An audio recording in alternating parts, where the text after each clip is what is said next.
On va revisiter rapidement l'histoire, un peu de passé, mais d'une manière que vous n'avez jamais vue auparavant. Alors, nous sommes en Haïti en 1790.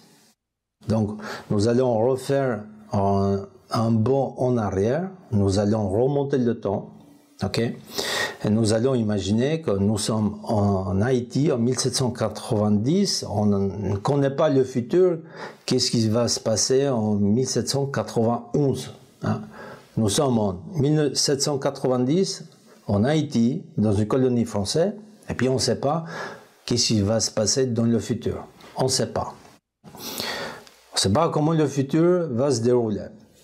Donc, ici en Haïti, depuis 400 ans, c'est une colonie. Nous avons ici des esclaves qui travaillent dans les champs. Il y a des esclavagistes, ainsi de suite. Et depuis 400 ans, nous avons une vérité scientifique, celui-là. C'est ce qu'on appelle aujourd'hui la propagande. Donc la vérité scientifique ici, c'est que le noir est une espèce, que le développement biologique s'est arrêté et que le blanc, il est plus intelligent que le noir. D'ailleurs, tu regardes ici, le Dieu, il est blanc. Et puis voilà, c'est comme ça, la vérité universelle, il faut accepter, et puis on avance en paix. Hein. C'est une vérité scientifique. Le blanc, il est plus développé, plus évolué que le noir. C'est ça la vérité scientifique, c'est Dieu qui l'a créé tout ça. On peut rien dire, il faut accepter, bah, c'est comme ça, on est désolé. Mais au fil du temps, le noir, ici, dans cette colonie et ailleurs, le noir, il constate quelque chose, hein, qu'il est aussi intelligent que le blanc.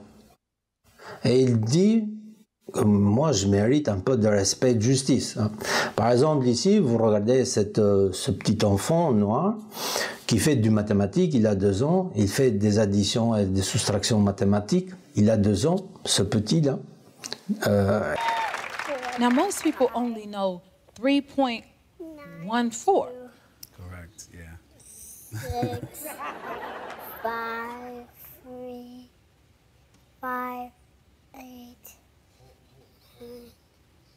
7, 9, 3, 2, This is amazing.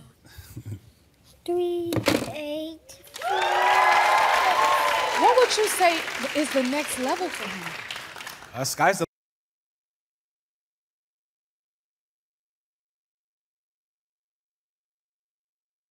minus 8 equals 12. 60 divided by 10 equals 6. 6 times 12 equals 72. What's the Keep next going. one? So 5 divided by 12 equals 12. 12 divided by equals 24. And 20 minus 10 equals 10. 10 by 2 equals 30. 5 by 7 equals 11. 6 by 2 equals 8. 11 by 8 equals 8. 100 plus 100 equals 0, 1, 7, 7, 7. 1,000. 1,000. 5 by 7 equals 100. Il fait de la mathématique. Donc, il a observé cet exemple-là. D'ailleurs, il a observé auparavant, il s'est aperçu que le noir, il est aussi intelligent. Attends. Donc, il voit ça, ou comme l'exemple ici, qu'il a de ce pianiste, que le noir,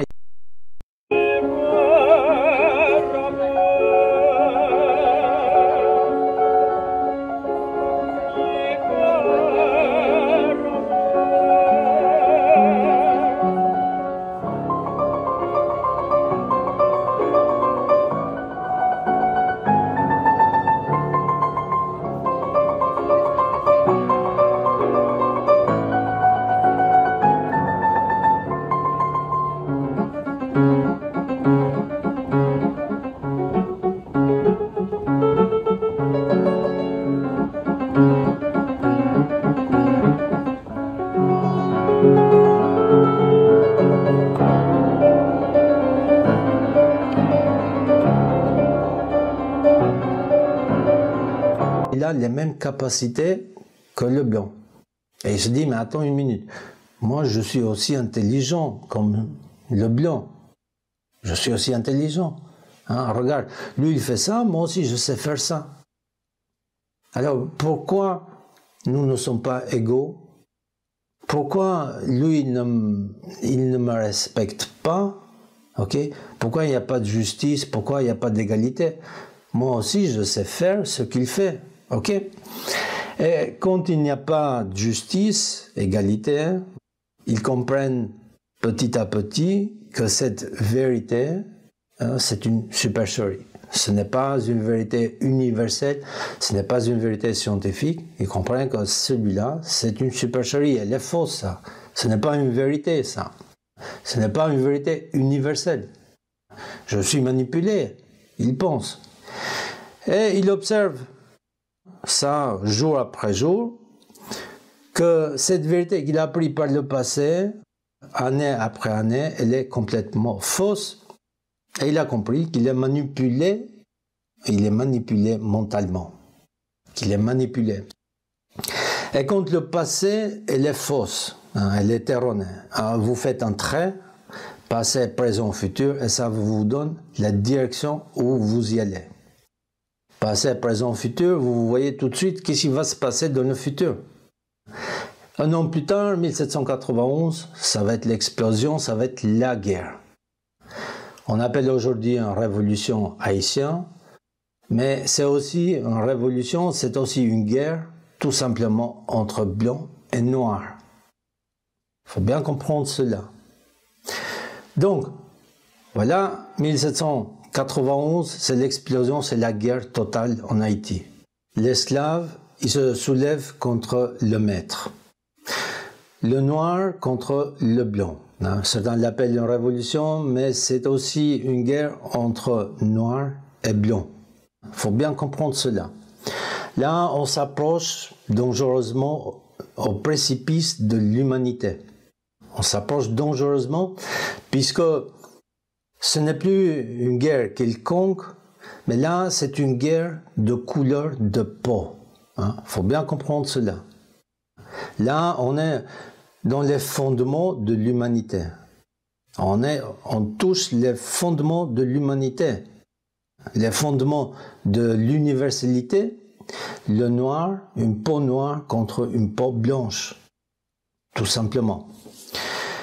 Et le noir, à ces moments-là, il fait appel à l'intelligence et à la paix. Il accepte la dette. Il accepte la dette pour un meilleur futur. Voilà. Dans ces moments-là, heureusement qu'à ces moments-là, l'humanité a pris une autre voie. Les Noirs ont décidé de prendre une autre voie au lieu de continuer, de ne pas accepter les conditions de la paix contre les Français. Et bien, heureusement que l'humanité a pris cette direction-là, parce que sinon, ça allait mal continuer. Ça allait mal se passer. Ça allait peut-être une guerre des Noirs contre les Blancs pour l'éternité. Parce que ce qui s'est passé, ça allait prendre une tournure, ça allait se diffuser partout dans le monde, ça allait partir sur une direction complètement catastrophique pour l'humanité. Ici, là, dans ces années-là, l'humanité a pris, heureusement, le bon virage. Heureusement. OK? Et donc, il serait normal, il serait correct pour l'Occident, à ces moments-là, de prendre cette direction universelle. Mais en fait, l'Occident, il passe à côté. Il passe à côté de cette voie, il va prendre une autre voie, une autre direction. Au lieu d'aider Haïti à se reconstruire, eh bien, il va imposer une dette à Haïti qui va plomber l'économie de l'Haïti. L'Haïti sera oublié par l'Occident. L'Haïti sera aussi oublié par ses frères noirs, par les autres pays ou les régions noires par les autres noirs, eh bien, Haïti, il est parti dans une direction catastrophique, hein, celui qu'on connaît aujourd'hui, la direction de l'Haïti. Il a été oublié complètement du reste du monde. Pourtant, ils ont fait le plus grand sacrifice à l'époque de l'humanité, puisqu'ils ont accepté des conditions de paix, ils ont accepté cette dette, hein, ils ont réfléchi, d'ailleurs j'ai fait une vidéo là-dessus, ici vous voyez la vidéo, ils ont accepté cette dette, ils se sont dit bon, on fait la paix, inconsciemment on fait la paix pour le bien, pour notre bien, pour le bien des autres, peut-être des futures générations, peut-être un jour il y aura la paix entre nous et les blancs, peut-être il y aura la paix. Allez, on fait. Hein. On accepte la dette, on verra. Tant pis, on verra. Peut-être il y aura des jours meilleurs pour nous et pour les autres. Peut-être un jour on sera frères. Allez, on accepte la dette. Mais Haïti, pour ce sacrifice, il a été complètement oublié du reste de l'humanité. Et par l'Occident et par les autres Noirs, Haïti a été oublié. Ok? Haïti, il a pris une direction catastrophique pour ce sacrifice qu'il a fait. Cette voie directrice, cette voie universelle, elle nous dirige depuis des centaines de milliers d'années. Mais elle n'est toujours pas très claire. Elle va prendre forme, elle va s'éclaircir petit à petit. Il va y avoir des flashs lumineux, hein, par-ci, par-là.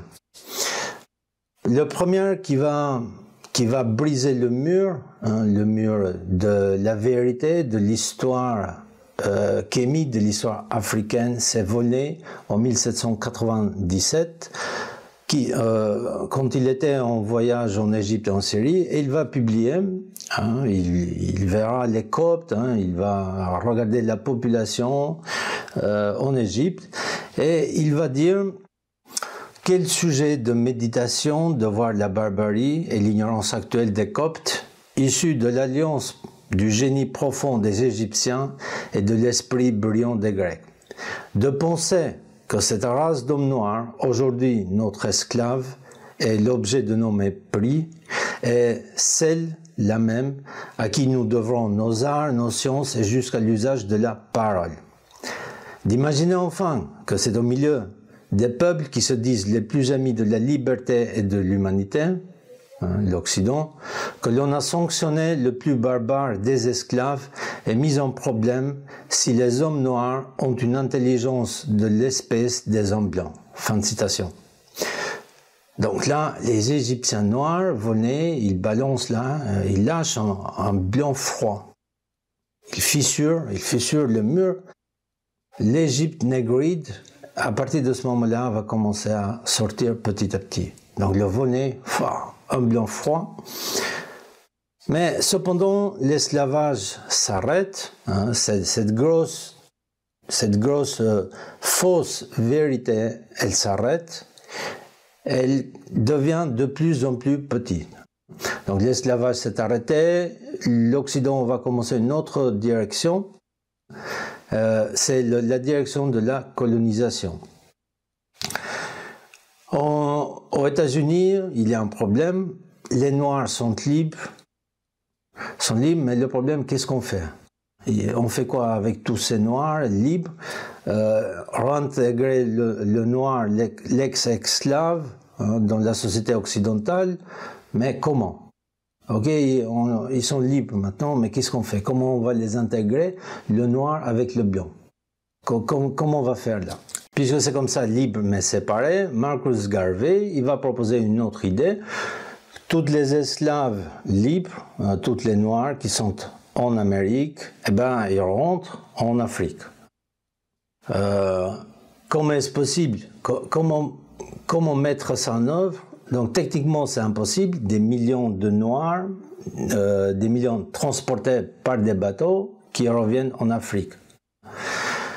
Techniquement et financièrement c'est complètement hors de question, ça n'a aucun sens, moralement aussi, puisque quand quelqu'un est né dans un endroit, il s'y attache à l'endroit où il est né, où il a grandi. Je vais expliquer ça peut-être dans une autre vidéo, mais psychologiquement et moralement, ça n'a aucun sens, cette idée-là. Ça n'a aucun sens, puisqu'on s'y attache à l'endroit où on est né. Même si demain, 10 ans plus tard, on se déplace, on va migrer ailleurs, quand même, on va s'y attacher à l'endroit où nous sommes nés. Donc, cette idée est irréalisable, et puis voilà, ça n'a aucun sens. Comment on va transporter des millions de Noirs vers l'Afrique? D'ailleurs, Marcus Garvey, il va fonder une ligne de transport par bateau. Donc, cette idée, voilà, ça n'a aucun sens. La solution, ce n'est pas ça. Ni de créer un État à l'intérieur, ni un État noir, pur noir, à l'intérieur des États-Unis, ni de transporter toutes les Noirs vers l'Afrique. Toutes ces idées-là, ces deux idées-là, ça n'a aucun sens. La solution est ailleurs. C'est-à-dire, la solution est que Noirs et Blancs doivent cohabiter, doivent vivre ensemble. C'est ça la ligne universelle. Vivre ensemble, Noirs et Blancs. Et puis, il va y avoir les lois de Jim Crow et les Black Code, 1870, qui vont dire, voilà, on va rester libre, mais séparés. Donc là, ça n'a aucune logique. Comment ça, libre et séparé? Est-ce que dans la ville, on va construire un mur, moitié de la ville les Noirs, dans une partie les Noirs séparés, ok, et l'autre partie avec les Blancs? C'est impossible, ça n'a aucun sens. Ils étaient déjà séparés dans les colonies, dans les plantations. Maintenant, on va les encore séparer. Comment faire ça? Libre, mais séparé. Comment appliquer ça? Ça n'a aucun sens. Eh bien, on continue.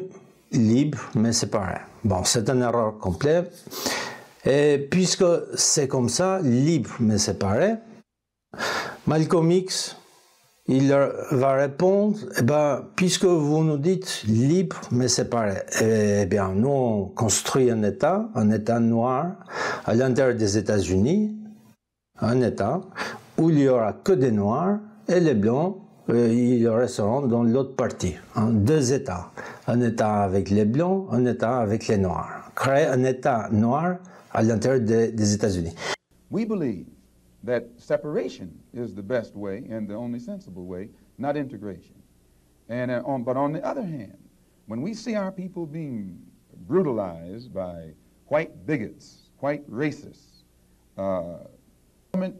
capability, the right and the ability to stand on this earth on some land of our own and bring about a civilization and a society in which we will be completely independent, complete freedom to take care of the needs, to take care of the wants and the likes and the dislikes of our people, to establish our own nation, our own society, our own heaven, our own future.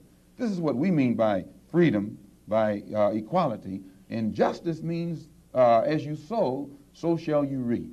If you do wrong, you'll get wrong in return. And if you do right, you'll get right in return. When you're in your own nation, in your own land, you're in a position to get justice. But when you're in another man's country, in another man's land, under another man's flag, and under another man's government, and under another man's court system, you have to look to that other man for justice, and you'll never get it. And Negroes in this country probably are authorities on that. I don't try and reach any special group. I try and reach all. And my gospel to them is black nationalism, political, economic, and social black nationalism. Serve to their will. And for that reason, he teaches us that integration will never work as long as you have to force it. So he has taught us that God has taught him that the best way to solve the problem that black people are involved in this country is to let us separate from whites and solve our own problems. Donc ça n'a pas de sens. Ça n'a pas de sens. Là, c'est officialiser de facto, officiellement, le racisme, la séparation. C'est officialiser l'esclavage carrément. Ça n'a pas de sens, c'est une erreur. Donc celui-là, cette réponse de Malcolm X, cette idée de Malcolm X, c'est en réponse des lois de Jim Crow et des Black Codes, hein, parce qu'eux ils disaient, voilà, des lois ségrégationnistes, des lois séparatrices. Le mot ségrégation, ça veut dire séparer.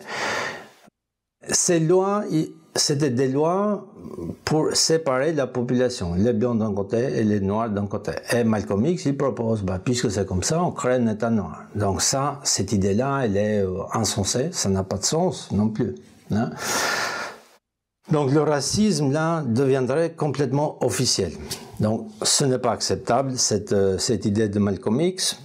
En réponse à Vonnet, de 1770-1790, des autres intellectuels noirs à la recherche de cette vérité ils vont émerger. Mais il va y avoir une réponse côté Occident, côté penseur blanc, il va y avoir une réponse, le noir et le singe.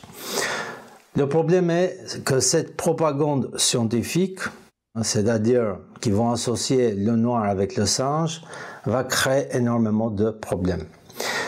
Ils vont associer le noir avec le singe sous la science, hein, entre guillemets, puisque ce n'est pas la science, nous allons voir, c'est une pseudo-science. Des pseudo-scientifiques seront guidés par l'idéologie, hein, ils vont commencer à étudier l'anthropologie, la biologie. Et il va y avoir Petrus Compin, Josias Noth, Georges Robin, Glidon, Gobineau, Julien Viret, qui vont publier des études scientifiques pour justifier, de quelque part, justifier cette suprématie blanche.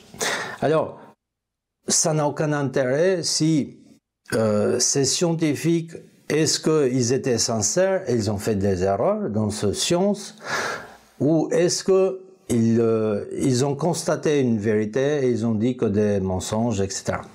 Ça n'a aucun intérêt, ok? Ce qui compte, c'est que cette vérité, cette fausse vérité, cette pseudo-science, ce n'est pas une vérité scientifique, hein, elle est complètement fausse. Il n'y a aucune base scientifique là-dessus. Par exemple, Viret, il va publier des dessins. Là, ce n'est pas des dessins, mais c'est quasiment des caricatures. Et donc, il va associer, voilà, il dit le profil de l'Apollon, hein, le profil européen. Voilà le profil, celui du nègre et celui de l'orang-outan. Voilà, il dit, voilà, tout est clair, on voit l'orang-outan qui ressemble au singe. Et ce problème-là va impacter énormément la société américaine. Josias Noth va publier des dessins, des soi-disant mesures. C'est des mesures complètement fausses puisqu'ils ne représentent pas la moyenne, la moyenne de la population noire. Et il va présenter ces mesures que voilà, nous avons la masse crânienne, les Occidentaux, ils ont une masse crânienne beaucoup plus grande que celle des Noirs. Donc plus la tête est grande, plus elle est intelligente. Donc c'est des études complètement fausses, hein. Il n'y a aucune base scientifique là-dedans, aucune base. On y reviendra.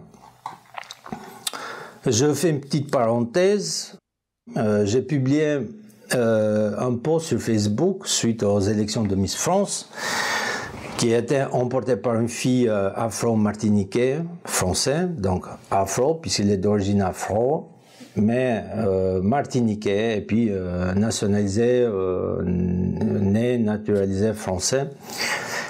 Je comparais la beauté de ces deux filles suivant le rectangle d'or en géométrie. Et puis quelqu'un, il va poster le commentaire suivant. Il dit, Femi Krasniqi, cela ressemble de l'anthropologie raciste à la Gobineau, hein, l'anthropologie raciste de Gobineau, mais inversée. Donc c'est maintenant, moi j'inverse. Gobineau, il faisait ça, cette anthropologie raciste, il le faisait les blancs supérieurs aux noirs. Maintenant, moi j'inverse, je dis, c'est les noirs supérieurs aux blancs. Donc la beauté est dans les yeux de celui qui regarde, mon ami. Je crois que vous êtes un bon scientifique, mais vous devez arrêter d'utiliser la pseudo-science pour détruire votre héritage. Et je lui réponds il s'appelle quelle est Sarah, peu importe. Et je lui dis, tu parles exactement comme les Occidentaux. Quand je parle de mathématiques, ils ne me répondent pas avec des mathématiques, mais ils me répondent avec la philosophie, de la poésie. Ok? Donc ma comparaison, c'est sur la beauté physique apparente. Gobineau, il faisait la comparaison sur l'intelligence. Moi, ma comparaison, c'est sur la beauté apparente physique. Je m'explique là. La nature est faite de mathématiques. La nature, c'est mathématique. Cantor, mathématicien, il prouve que les nombres irrationnels sont infiniment plus nombreux que les nombres rationnels. Les nombres que nous utilisons dans la vie courante est une infime partie, très petite, une partie infiniment petite de la montagne des nombres irrationnels. Hein? Ils sont tout petits. Hein? Les nombres qu'on utilise dans la vie de tous les jours, une toute petite partie. Si on choisit un nombre au hasard, sur la droite, des nombres réels, la probabilité qu'on tombe sur un nombre rationnel est nulle. Tous les nombres, ils sont en dessous, sont irrationnels. La partie négative sont des nombres irrationnels. Donc la probabilité qu'on choisit un nombre rationnel, c'est nul. Je m'explique, simple. Des sujets vivants, une fleur, un humain, un animal, etc., qui ont un nombre d'or apparent, ils sont extrêmement rares. En revanche, les sujets apparents, avec des apparentes physiquement, qui ne sont pas régulières, on va dire, ou qui sont un peu irrégulières, qui n'ont pas l'apparence du nombre d'or, qui semblent un peu chaotiques, ils sont partout. Imaginez que le monde est fait uniquement avec des nombres d'or.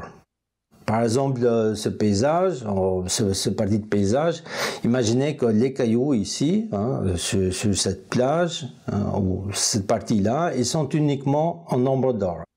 Toutes les cailloux, ils sont uniquement avec des nombres d'or. L'un, il est plus petit que l'autre. Voilà, il n'y a que la taille qui les différencie, mais ils sont tous en nombre d'or. Si vous mettez, dès que vous voyez cette image-là, l'image, il est tout de suite ennuyeux. Bon, vous voyez, il y a un truc ça plaît pas, ça plaît pas, c'est ennuyeux. Dès que vous mettez juste à côté un caillou moche, un peu tordu, etc., tout de suite, ce caillou, il devient rare, il devient exceptionnel. Pourtant, toutes les autres, ils sont en nombre d'or. Celui-là, il devient magnifique, extraordinaire, unique. C'est aussi dans le cas inverse. Tous les cailloux, ils sont irréguliers. Seulement, vous mettez un caillou en nombre d'or, un rectangle d'or, tout de suite, ce caillou-là, il devient rare et exceptionnel. Ou par exemple les pommes, vous prenez, vous mettez que des pommes pas belles, pas beaux, elles sont pas parfaites, vous mettez que des pommes irrégulières, de forme irrégulière, vous mettez une seule pomme magnifique, belle, arrondie, et bien tout de suite elle fera l'exception. Quelqu'un d'autre, si vous changez la configuration, vous mettez que des belles pommes magnifiques, l'image il devient ennuyeux, vous mettez une pomme moche, un peu déformée, irrégulière, et ben cette pomme, elle fera l'exception. Donc, on comprend ici que la nature, la création, il est faite trop parfait et un tout petit peu l'imparfait ou l'inverse, trop imparfait, trop ordinaire et un tout petit peu l'extraordinaire, le nombre d'or, etc. Et c'est ça qui a découvert Weierstrass, un autre mathématicien, la fonction de Weierstrass. Quand le Poincaré il va regarder cette fonction-là, c'est une fonction qui crée des irrégularités, eh bien, Poincaré, il va regarder, il va dire, mais qu'est-ce que c'est ça? C'est un monstre. Il va considérer comme un monstre, comme une bizarreté. Qu'est-ce que c'est cette fonction-là? Il crée des monstres mathématiques. Il hallucine. Poincaré. En fait, ce ne sont pas des monstres, ok? Aujourd'hui, on les appelle des fractales. Hein, et c'est toute la beauté de l'univers, de la nature, hein, ces fractales, ces formes irrégulières. Et parmi de toutes ces irrégularités, il va y avoir quelque chose qu'on appelle aujourd'hui régulière parfaite. Okay? Donc, la beauté apparente, physique, hein, cette beauté, comme je vous ai dit, hein, c'est le créateur qui a créé cette jeu de beauté. Hein. Le trop parfait, il va y avoir beaucoup de parfait et un tout petit peu d'imparfait, ou ça va être l'inverse à différents endroits. Hein. C'est ça le jeu. Hein. Trop de perfection et un tout petit peu d'imperfection. Hein. Donc, ça va être ce jeu-là, l'extraordinaire. Trop d'extraordinaire et peu d'ordinaire, ou trop d'ordinaire et peu d'extraordinaire. Hein. C'est ce jeu mathématico-physique qui va être appliqué dans tout l'univers, dans toute la nature. Et ici, hein, dans le cas de Miss France, je parle de l'apparence physique et non pas de l'intelligence. Hein. C'est ça qu'il faut bien comprendre. L'apparence physique. Hein. Donc, faut imaginer si toutes les filles elles seraient avec le nombre d'or, toutes les filles, ok.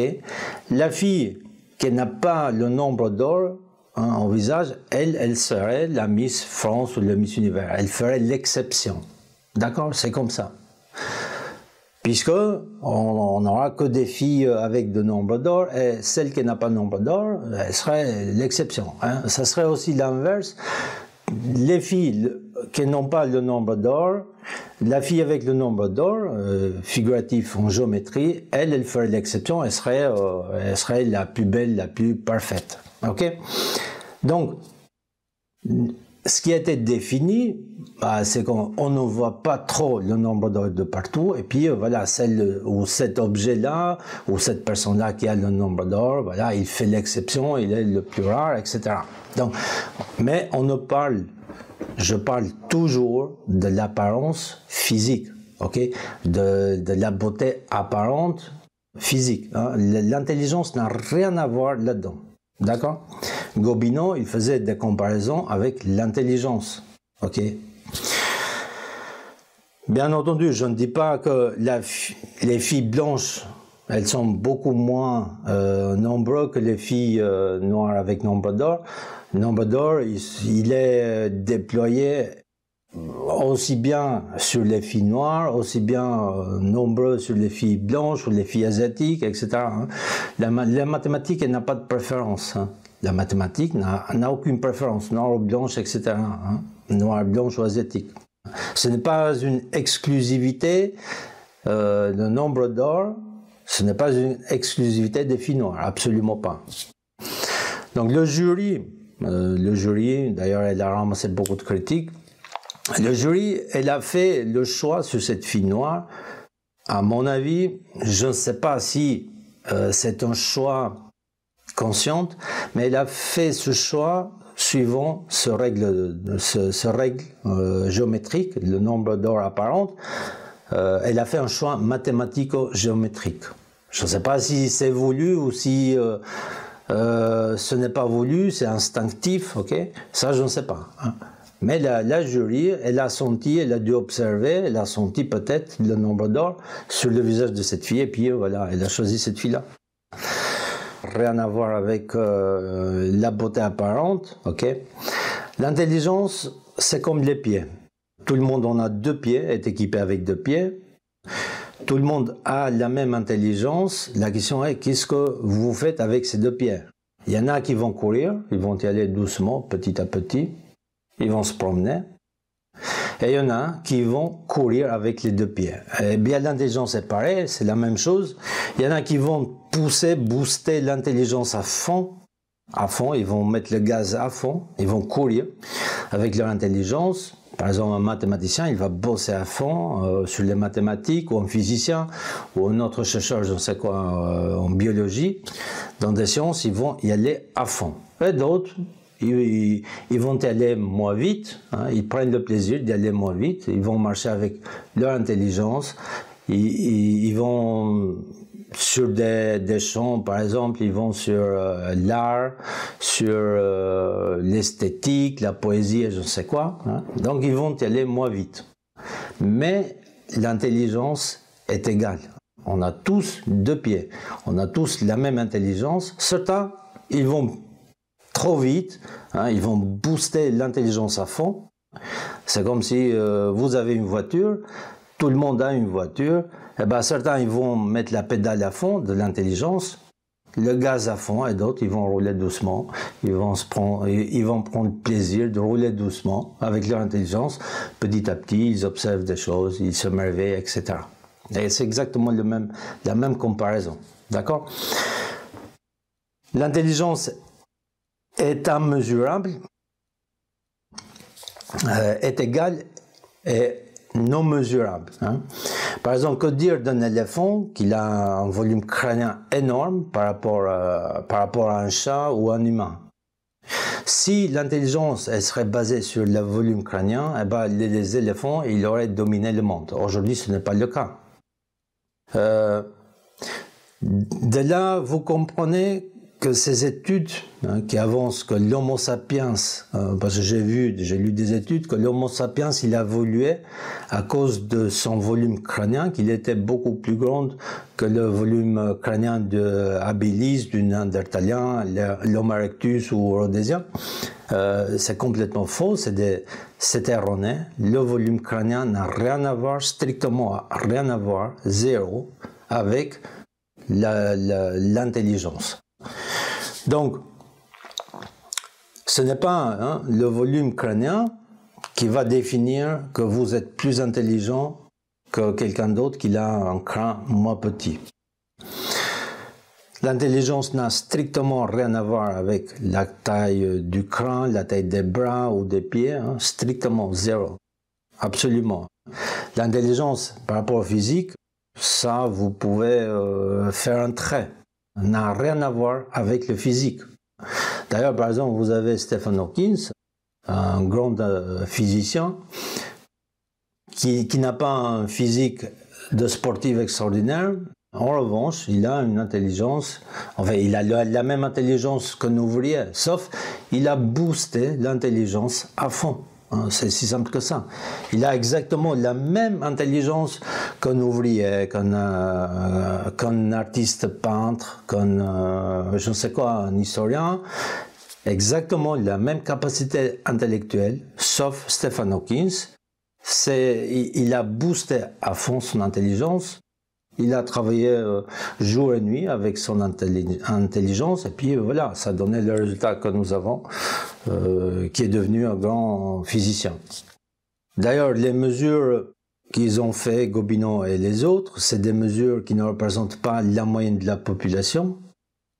Mais le pire, c'est qu'on a vu, même si vous faites des mesures de la moyenne ou de toute la population noire, la mesure, le volume du crâne n'a rien à voir avec l'intelligence. Ça n'a strictement aucun lien. Ok? Mais revenons sur leur théorie de ces pseudo-scientifiques, l'association du singe avec le noir. Et ces pseudo-scientifiques, ils vont raisonner comme ça. Ils vont regarder le singe et le noir et ils vont se dire, ben, on va créer une hiérarchie. Ok? On va dire que, voilà, le singe a évolué vers le noir, ok, et puis vers le blanc. Vous allez comprendre la logique, c'est hallucinant. D'ailleurs, il n'y a aucune logique là. Pour le noir, ils vont se dire, bon, l'évolution intellectuelle et biologique s'arrêtait là. Et pour le blanc, l'évolution, il a continué. Nous, on est là, on est le supérieur, les plus beaux, les plus intelligents, etc. Donc, le singe, le noir et le blanc. Donc pour le noir, l'intelligence elle s'est arrêtée là, puisque singe et noir ils se ressemblent. Nous on a évolué. Mais là, vous vous posez une question, mais attends, comment ça, nous, le blanc, il vient d'où là? Est-ce qu'il vient du... Hein, c'est 5 minutes de réflexion et là vous avez tout compris. Le blanc, le noir, il vient du singe. Ok, jusqu'ici, et il s'est arrêté l'évolution ici. Très bien. Et le blanc, il vient d'où là? Il s'agit de notre singe blanche. Donc, le blanc, il vient d'une autre singe. Ah, attends, comment ça se fait là? Donc, nous aussi, on vient du singe. Sauf que c'était un singe blanche. D'ailleurs, où est-ce qu'elle est, ce singe blanche? Jusqu'à maintenant, on n'a jamais trouvé une singe blanche hein, qui ressemble à un blanc. Hein. Là, on se pose la question. Ou peut-être le noir, hein, l'évolution, c'était le singe, le noir, et puis le noir, il a blanchi. Ah non, non, ça, c'est inacceptable. Hein. Faut jamais dire ça.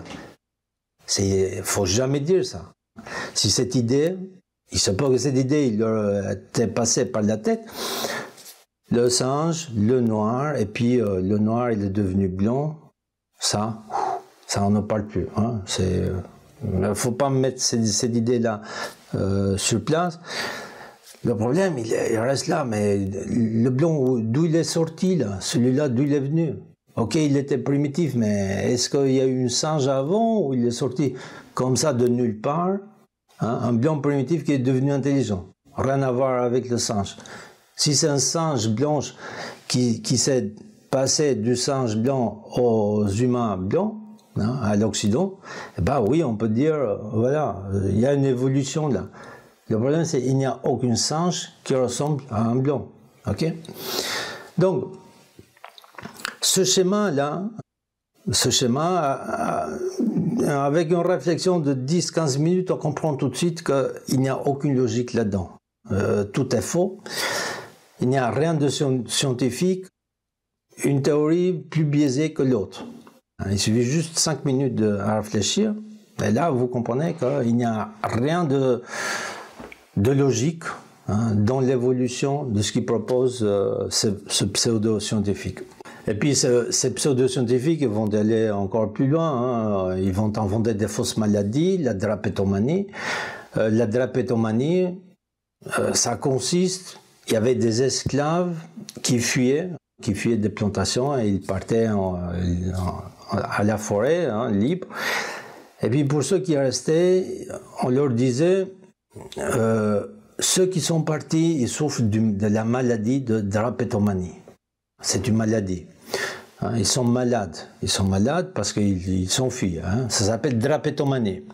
Mais vous, hein, vous, que vous restez sur place, vous n'êtes pas malade, vous êtes en bonne santé. Ok?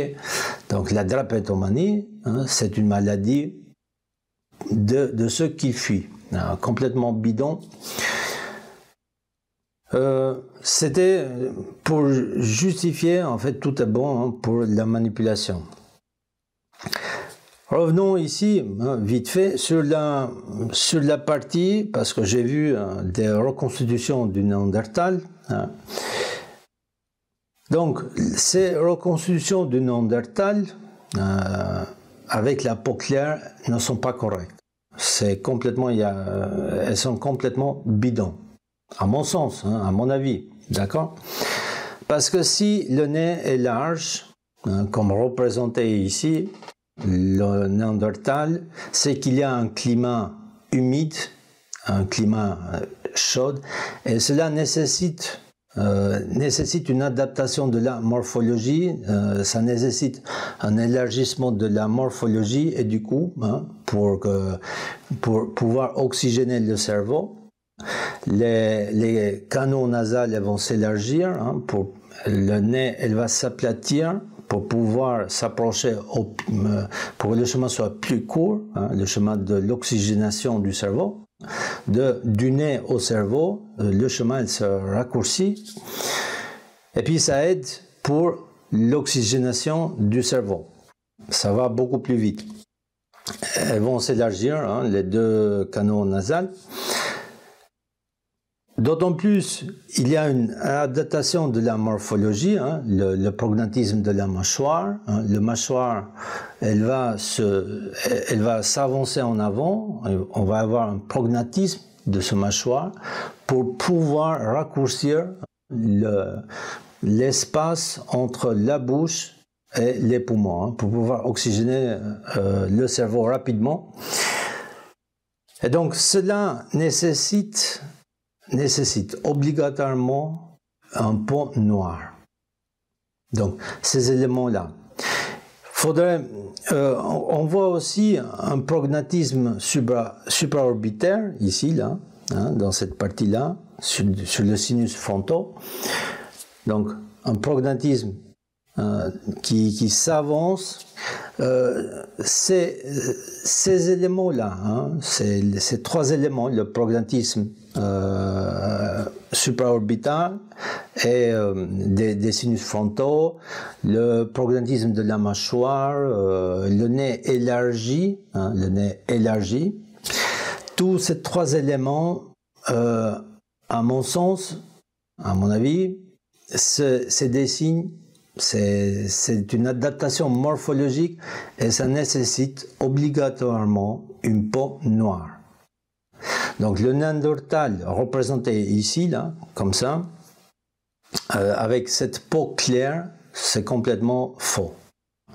Celui-là aussi. Celui-là également, c'est faux. Là aussi, c'est faux.